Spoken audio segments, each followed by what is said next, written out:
সেনাপতি বীরবল সিং এবার আর চুপ করে বসে থাকো না, নেও তোমার জীবনটাকে সুস্বপ্ন করার কাজে বসো সিংহাসনে, চলো রাজত্রী, তবেই তোমার জীবন হবে মধুময়।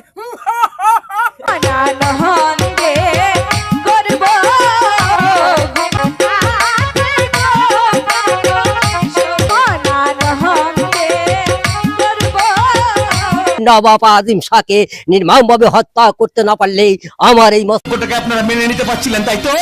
আসলে আসলে আপনারা পুরুষ হওয়ার অহংকারে এতটাই অন্ধ হয়ে গেছেন যে আপনাদের ভিতরকার মানবিকতার বোধ পর্যন্ত শূন্য হয়ে গেছে।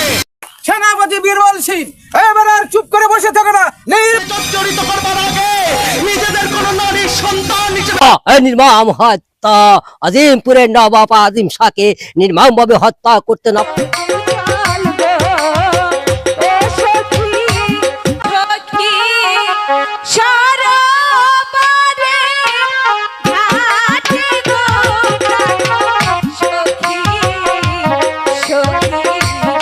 সেনাপতি বীরবল সিং এবার আর চুপ করে বসে সিংহাসনে, চলো রাজত্রী, তবেই তোমার জীবন হবে মধু। হত্যা করতে না পারলেই আমার এই মসনদে বসার পথ বাধা মুক্ত হবে না। আমি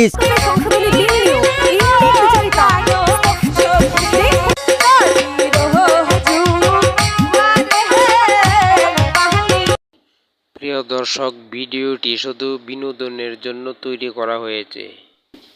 ভিডিওটি যদি আপনাদের ভালো লাগে অবশ্যই চ্যানেলটি সাবস্ক্রাইব করে পাশে থাকবেন, লাইক কমেন্ট শেয়ার করবেন। ধন্যবাদ।